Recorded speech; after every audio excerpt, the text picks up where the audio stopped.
The Four Horsemen is easily thought of as one of the most prolific wrestling stables in history. While the group has been defunct for over 20 years now, it has never been forgotten by wrestling fans. Also, without question, you can see the blueprint that the group created in pretty much every stable that exists in modern day wrestling. Yes, of course, what can you say about the Horsemen that hasn't been said already? But for those of you who are in the unknown, or if you just like a quick refresher course on the history of the group, then this is the video for you. This is the story of the Four Horsemen. As always, before we get started, if you haven't already, please oblige me and leave a like on this video and sub to this channel with notifications if you have not already. The origins of the Four Horsemen you can trace back to sometime in the 70s in Mid-Atlantic Championship Wrestling. It was here that Ric Flair first started teaming with what was known as the Minnesota Wrecking Crew, which was a team that consisted of Ole and Arn Anderson. The Andersons, of course, were kayfabe family, and Rick was actually allegedly a part of this bloodline as well, being linked as a cousin to the family. Either way, this started the relationship years prior. Now, flash forward to 1985, and the trio was grouped together again, this time along with Tully Blanchard, who had came in from Southwest Championship Wrestling. You see, in these days, it was very common for a group of wrestlers to team and band together, as the studio format of the TV shows kind of called for this. So wrestlers, a group of them, heel or face, would be gathered around to cut promos for their upcoming matches at actual arenas. And everyone was just at the right place and the right time, as their feuds all entwined with each other. And the feud with Dusty Rhodes, the four men also held the four major championships in the promotion at the time. So the quartet had already been formed to a degree, and Arn Anderson maintains to this day that the name the Four Horsemen just kind of happened, and that it was something that just rolled through his mind as he was cutting a promo with the group. Long story short, the name stuck, of course, and the legendary Four Horsemen were born. The plan, a pretty solid one, for as a group they would ravage and mess with every beloved babyface that the promotion could muster. Everyone from Dusty Rhodes is mentioned, as well as Magnum TA, the Rock and Roll Express, Nikita Koloff, the Road Warriors. The list goes on and on. All of these guys benefited from the business that was created from the heat of the Four Horsemen. Of course, the main goal, to be the man, to beat the man, and unthrone Ric Flair of the championship. The initial run of the group was so hot that it lasted over 2 years, which, if you think about today's product, is just a ridiculous amount of time. Cracks first started to appear in the armor around February of 1987. This is when the group started hanging around with relative newcomer Lex Luger, who was actively pursuing a membership in the stable. This coincided with Ole Anderson starting to be on the outs with the group, and this led ultimately to Luger joining and Ole leaving. The feuds continued with Dusty and the Road Warriors, and it was during this period where the first War Games matches were introduced as a way to maybe even the playing field against the Horsemen, who always seemed to have the upper hand. Luger's membership in the group would be short-lived, as Horseman manager J.J. Dillon seemed to always be in Lex's way, and this caused Luger to split. Luger would form a team with an up-and-coming Barry Windham, and the duo would become the NWA Tag Team Champions after defeating Arn and Tully. And this would all be short-lived, as Windham would turn on Luger and form allegiance with the Horsemen. And this would be known as the third installment of the Four Horsemen, of course with Ric Flair, Arn Anderson, Tully Blanchard, and now Barry Windham.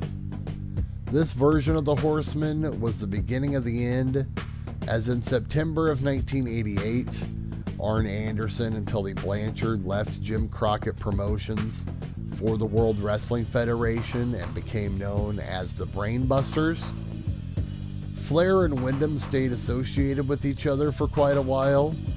During this run, they were known just simply as the Horsemen, which is a period that tends to get skipped over. Different guys were teased as potential new members, perhaps during this time, and you can point to guys like Butch Reed and even Kendall Windham. Barry Windham's brother was also teased to be joining for a moment. Then manager J.J. Dillon ended up leaving for a WWF office position, and Flair and Windham were paired with Hiro Matsuda as part of the Yamakasi Corporation.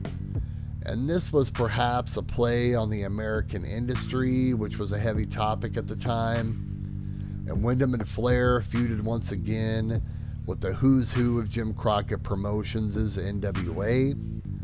And at this time, that would be Lex Luger, Eddie Gilbert, Ricky Steamboat. And yes, this is also during the ascension of Sting. Windham then ended up leaving to the WWF in 1989, thus leaving Flair alone. And this would signal the true end of the first run of the Four Horsemen. Then in December of 1989, all was set for the original group of Rick, Arn, Ole, and Tully to return. However, Tully would fail a drug test that had sent him home from the WWF, and WCW also just decided to deny him employment allegedly due to this, and the decision was made to bring Sting into the group. This made the new version of the Four Horsemen for once a babyface stable, and the results were mixed. So much so that they were abandoned shortly thereafter, and the group proceeded as a three-piece for a while. Then they were reshuffled with Ole, assuming J.J. Dillon's old role as manager of the Horsemen, while Barry Windham was brought back into the fold, and then the group was rounded out by Sid Vicious. So this officially is the fifth incarnation of the Four Horsemen, and this run lasted about a year, as WCW would encounter another management shuffle, and this sent out Sid Vicious and Ric Flair to the WWF, while Windham was turned babyface and was experimented with as a champion. The Four Horsemen was once again put on the shelf for another 2 years. Flair would eventually return to WCW though, and in May of 1993, the group reformed with Rick, Arn, Ole, and Paul Roma. Yes, indeed, that Paul Roma, the young stallion himself, was a member of the Four Horsemen. Say what you will about Roma, but someone thought highly enough of him to put him in that spot. And Rick and Arn will take any chance they can to bury the guy to this day. But be that as it may, fans were confused, as well as coupled with the fact that this was another babyface version of the group, which is just not what made the Horsemen work at all. And by the end of 1993, the Horsemen would be disbanded again. Then, after years of being associated together, WCW started to tease the idea of Arn Anderson versus Ric Flair, and this came to fruition through the summer of 1995 and led to their singles match at Fall Brawl in September of 1995. Shortly after, they decided to reform the Horsemen. Ric Flair feigned a team with Sting just to turn on him once again. And this time we had Ric Flair, Arn Anderson, Brian Pillman, and Chris Benoit. Pillman was brought into the group and was involved during the Flair-Anderson angle where he had sided with Anderson. And the group was rounded out by Chris Benoit, which was interesting given that Benoit was relatively new to the WCW scene, and Pillman's membership wouldn't last long as he would sign with the WWF in 1996. So in turn, the group enlisted Steve Mongo McMichael, Flair and Arn were involved in a tag team match with the former NFL stars Mongo and Kevin Green, when Mongo turned on Green and became a member of the Four Horsemen. This incarnation of the group, consisting of Flair, Arn Anderson, Chris Benoit, and Steve McMichael. Now, arguably, this is one of the more recognizable versions of the group, especially to fans that were a part of the wrestling boom there in the late 90s. This version of the group would start as heels, but end up being baby faces after the NWO took over as the top heel group in the company. And the New Horsemen fought valiantly against the NWO through 1996 and on into 1997. And it was here that the NWO pretty much tried to single-handedly destroy the legacy of the group. Now, this all started with a promo where Kevin Nash, Sean Waltman, Buff Bagwell, and Conan portrayed the group with an over-the-top comedic promo. The promo had some cute comments thrown in there by Nash, which apparently caused legit bad blood between the two factions. Regardless of all that, the promo led to a War Games match in September of 1997, where Curt Hennig had joined the Horsemen just a couple weeks prior. He turned heel on the group, using the oldest trick in the Horsemen book against them, perhaps. This wrote Ric Flair off TV for a while, and instead of a big program when he came back, he was put into a series of matches with Curt Hennig, which became the focus of the feud, which, no disrespect to Curt, was just not the main event type situation that Rick was probably looking for. From there, the group kind of existed as is until January of 1998, when Flair and Eric Bischoff had a major disagreement over Flair asking for time off. This resulted in a contract standoff that lasted all the way until September of 1998, when Flair finally returned to a raucous ovation from the crowd. And it was here that the Horsemen were reformed with Flair, Mongo, Benoit, and now Dean Malenko. Malenko replaced Arn Anderson, who would now serve in the J.J. Dillon role as the Horsemen's manager. This version of the group lasted until May of 1999, as Mongo had departed the company earlier in that year, and the group continued on as is. But they were just kind of there, and not the focal point of anything much, except for being part of the David Flair angle, which, let's be honest, we would rather all forget about that one. And Benoit and Malenko would go on to be in a new stable, ironically enough, with longtime Ric Flair detractor Shane Douglas, and they were known as Revolution. This left Flair to do his thing all alone until WCW was sold and shut its doors in March of 2001. And Flair would end up in WWE again, and it was heavily rumored that a new version of the Horsemen would form. However, ultimately this would end up as the group of Evolution, which consisted of Randy Orton, Triple H, Batista, and Ric Flair.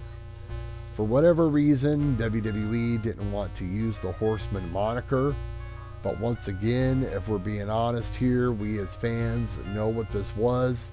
This was an updated version of the Horseman for all intents and purposes, and Flair would retire from the WWE in 2008, but he would end up in TNA in 2010, where he would resurrect the idea once again and head up a stable known as Fortune. The reach of the Horseman name transcends the wrestling ring, as in 2013 the name was transformed and adopted by Ronda Rousey, Shayna Baszler, Jessamyn Duke, and Marina Shafir as the Four Horsewomen. Not to be outdone, WWE launched their own version a couple years later with Charlotte, Becky Lynch, Bayley, and Sasha Banks, although their group was more of a stable in arms, much like the UFC version with Rousey.